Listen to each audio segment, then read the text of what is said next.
Hi everyone, welcome to my channel. It's not just Yanni. Today I decided to share a little bit more with you guys about me. Yeah, I started this channel and I started posting videos and I never really got to explain about the reason for the channel, what I do, and why I come on here and I speak to you. So first of all, I want to let you guys know that I am new to YouTube. Yes, I am usually the type of person that will watch but never get in front of the camera. And I'm asking for some patience because I'm starting to learn the learn how to get used to this stuff. Anyway, so um so today I wanted to give my testimony about what God has delivered me from and who he is to me and what he has done for me and why exactly I decided to create this channel. So first and foremost, all glory be to God. You're gonna hear a lot of ums. I'm not used to this stuff, but I'll be honest with you. All right. Creating this channel to me is a way so that I can speak to the younger Ayanas, those young ladies who started out believing that they were just regular girls and realized through a lot of situations that they are different. And no matter how much they try to fit in, they stand out. Those who are called names, those who were singled out because of physical features, those who were put always rejected, always not chosen by friends and family. And this YouTube channel is for you. I want you to understand that just because man says no doesn't mean that's what God believes, and that you were chosen, you were created by God wonderfully, and he created you with a purpose. And even though there might be times where you feel like, what is the point? What am I doing? No one likes me. No one loves me. God loves you. See, I was her. I would say that I grew up loved. My mom had me at a very had me in her 30s. I think she was like 31, and she was with my father for about 4 years, right? And my mom left St. Lucia. She's from St. Lucia, and came here to America to just get a better life. She finished school and she wanted to work, and she was all about coming to America, the Big Apple, and just to be successful, And then she went somewhere. She went and met my dad. She went to a little club. She met my dad, and that was it. They were inseparable. They were together for about 4 years. And towards the end of the 4 years, my father started meeting other females, and he decided to, even though he was dating my mother, start dealing with other females. And my mom ended up pregnant with me. And yeah, he broke up with her. He broke up with her, and my parents were not together before I was born. So I grew up I grew up in the Caribbean for half of my childhood. Because of my parents breaking up, I had to, my mom couldn't take care of me and be a single mom in the United States. So as a result, she took the opportunity to reach out to her parents, my grandparents, who are amazing. And she sent me, before I could even walk, like a couple weeks old, to St. Lucia, and there, my grandparents, my aunts, my uncles decided to take care of me and raise me. Um, so the first early years of my life, my grandma was like my mom. You know what I mean? I never, as much as like my mom would come, she worked really hard here. She did babysitting, she did all kinds of weird jobs, construction, to try to save money. And she'd send like barrels home to us in St. Lucia. She tried to be there for me, but it was like hard because I didn't have that intimate relationship with my mom, only because she sent me to the Caribbean, and my grandmother and my grandfather, my aunts were the ones that were caring for me at a young age, and I developed a very close connection with them. So, growing up in the Caribbean, my sister, after that, my mom got pregnant again, and yep, I got a sister, and my sister joined me right there in the Caribbean as well. So, growing up, I felt loved in the Caribbean. I felt very secure. I didn't feel different. I felt loved. My grandmother looked just like me.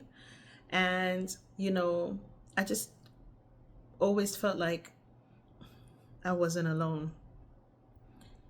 And I would say the changes and the things that started happening to me when I came back to the United States. After a while, my mom took the opportunity to finally save up and bring us back. So when she brought us back to the United States, back to New York, my sister and I, it was hard because now we had to adjust to a mom that we only saw like once every 6 months, and it was super difficult to me. Another thing is that my mom was a different religion, and my grandmother was Catholic, so it was like a merging of cultures for me. My mom was dating a man who was super strict, and he wasn't fond of my sister and I, mostly me. So it was really hard. I just remember crying, missing my aunts, and just wishing that I could go back to St. Lucia, and being so mad she came to get me. This would continue on for a while. My mom dealt with different relationships. She tried to keep this guy that she was dating close to her, but also tried to foster a relationship with me. And it was really hard because I went from having 3 moms, I had 3 aunts. I have 3 aunts and a grandma, and dealing with one person that every time I spoke to her, it just felt like she never understood me. So it was difficult. There was absolutely a divide, and I was quiet. I just didn't talk that much.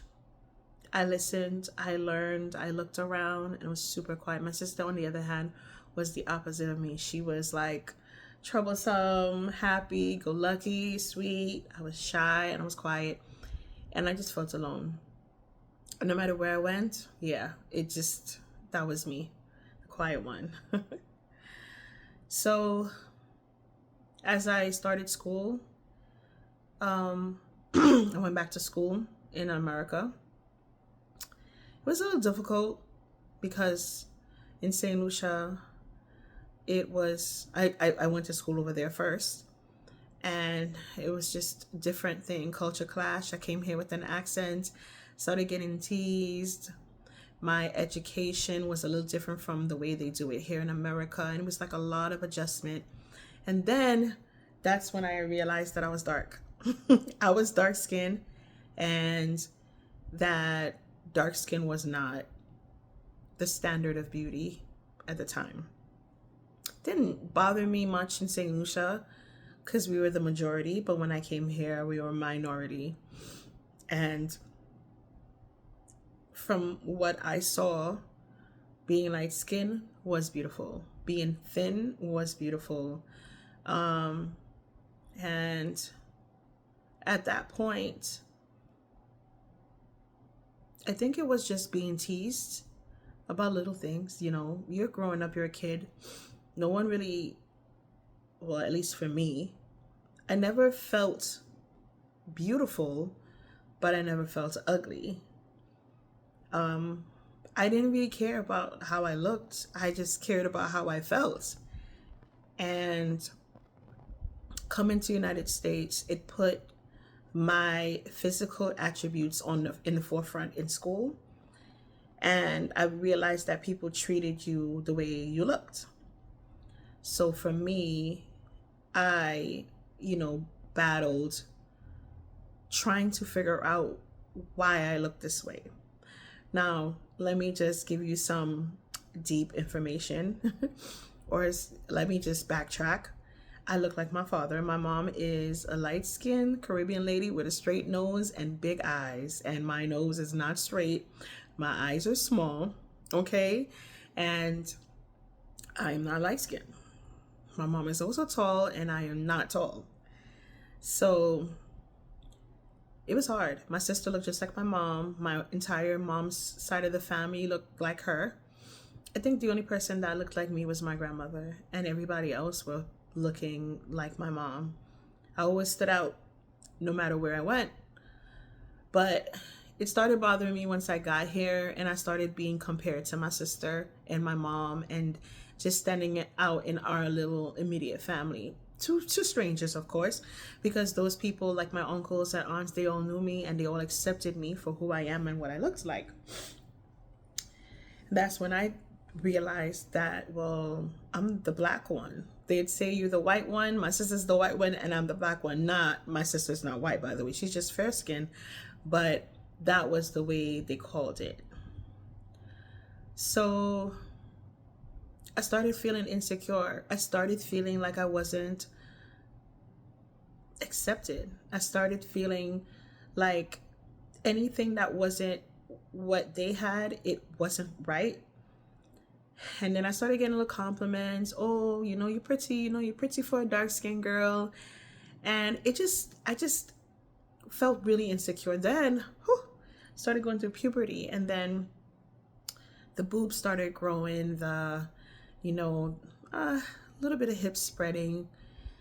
And my period came and I started getting curvy. And that was hard for me. Why? Yes, my body changed, and I started having really big boobs. I had like 30, 34C. By the time I was 12, yeah.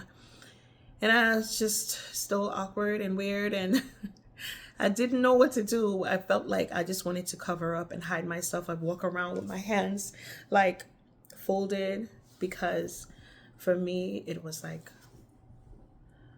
I don't want to stand out. I don't want no one to look at me. I don't want nobody to talk to me. I just wanted to kind of like do a Homer Simpson and just like fade into the bushes because in my idea of what beauty standard was in the Caribbean as well and in America, I wasn't beautiful and I didn't like standing out. As a result, my mom noticed that, and my mom told me she grew up super shy, and that me being shy is a hindrance. And so, you know what she did? She started putting me in everything. I started playing steel pan. She started putting me in a choir. She started making me do sign languages and sign language dancing, praise dancing at church. And she just threw me out into the spotlight. And it was like turmoil for me. I hated it. I hated it every time I fought my mom and asked her why. I mean, I would be so pissed. I'll be like angry. I hated it. I really did. And I didn't understand, like, why are you doing this? Like, what?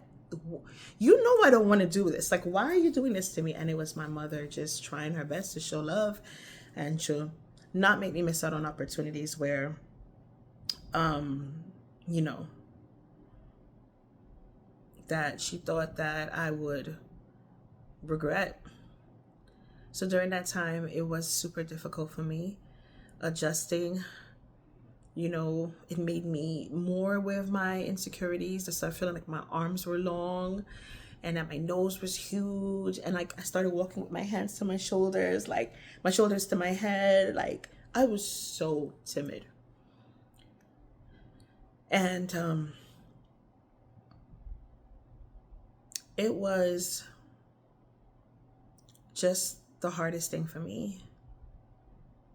Um,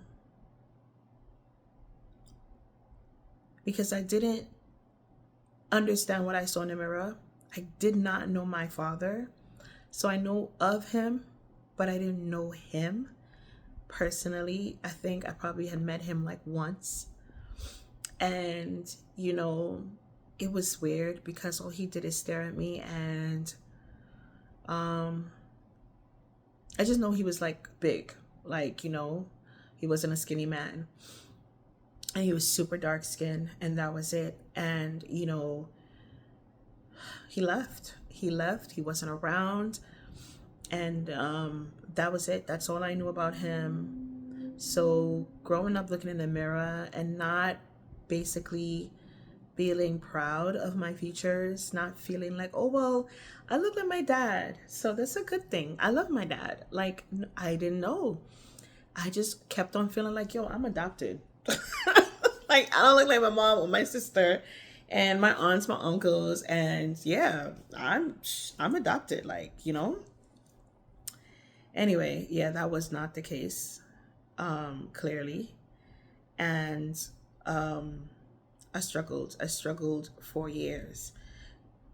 I went to junior high school, covered up everything, everything. Big t-shirts, anything that would make me kind of like shrink myself. Then I covered in high school. In high school, I wore long sweaters, hoodies, pull-ups all the time. The only time anybody ever saw my arms, because I have, you know, like birthmarks and moles and stuff, the only time they saw my arms was on prom. Yeah. I never showed my arms. I was always covered up. I covered up everything. I wore long skirts and long shirts. And yeah, I was insecure. I really did not like the way I looked. And I didn't hate it. I just didn't understand why I looked like this. But not only that did I go through, everybody, so my mom, there's something else I had to say. My mom, my sister and I are a year apart. So we were like growing up together. My mom would buy two of everything. So it was twins. It was given twin. Okay. And mom would buy two dresses and be like, all right, guys, you pick a color. So I'd have the pink version of my sister's green dress, or the blue version, or the yellow version. But we were always dressed the same way. So what happens when you dress somebody the same way? You compare it naturally, right? Oh, she looks better. She doesn't look good. And that's what happened. Literally everywhere we went, they'd be like, oh my God, you guys look so cute, but I like this one better. And that was like constant thing. So what started happening is, I wouldn't say I was jealous of my sister, but my sister had everything I didn't have. And this is where I'm going to, let everything out. So she was more bubbly. She could speak to anybody. She definitely is beautiful. And, there was a part of me that wished I had that freedom. So I guess I would say I was a little jealous. I was jealous of the freedom that she had to be herself and to be accepted by everyone. And then there was And then, you know, she was light skinned. Everybody said she was beautiful. And then it's like every time they turned towards me, they had to like consider, I don't know, you know? So, like for me, I started just telling myself, like, okay, yeah, you don't have to say it. I know. Like, I know. And as a result of those kinds of feelings, I just kind of like shied away from talking, was super antisocial. I only spoke to who spoke to me, especially like my friends in school. But I wasn't like my sister that would like reach out to anybody, talk to anybody, smile at anybody. Absolutely not. Not me. No. You probably think I have an attitude, but I wouldn't. I just would be shy. And then when I felt comfortable with you, then you'd see the real side of me. Then you'll see, oh my gosh, Ayana's super, super funny and silly because I'm not a serious kind of girl, but my face usually looks serious. So, anyway, yeah, it got really hard to deal with situations. And then as a result, like I said, I just counted myself out. As a result of my insecurities, I counted myself out. I told myself that, hey, yeah, if I'm walking in a crowd, yeah, they're not looking at me. The guys are not looking at me. You know, I just counted myself out. Just did. Disqualified myself because I felt like I was not good enough. I felt like I wasn't beautiful. I felt like I was not worthy. And I felt like my feelings didn't matter. Okay. So I'm gonna stop my story right here. I will put up the rest of my testimony later. But I want to tell you this. Everything I thought was a lie. And if you resonate with me, I'd love you to drop a comment for me and let me know if this is something that you feel or you felt in the past. But it was all a lie. It was something that I believe to be true based on the way that people treated me. And also, again, growing up in the Caribbean, I never really thought about the way I looked. Like it just I never knew. I never checked for it. It just was, I was a kid, just be awkward kid and like none of these things here I never considered it. And just being different made me dislike who I was. So if you're hearing this message and some of the words that I said about my past resonates with you and you feel different and you feel like no matter what, you disqualified yourself without people necessarily disqualifying you because things didn't happen the way it happened for others, don't feel bad, okay? God has a way of taking you and changing you and the way you see things. I just want you guys to pray and talk to God because He actually cares. He knows your story. He knows every single hair on your head. And He's aware of where you come from. And He understands why you feel a certain way. But He didn't make you for you to shrink yourself. He did not create you for you to disqualify yourself from a beautiful destiny. He created you in love. And He loves every inch of you. And you should love every inch of yourself. Just because you don't look like your best friend doesn't mean that you're not beautiful. We are all uniquely made in His image. So, once again, I hope that you enjoyed half of my testimony and that you leave a comment. And bye for now.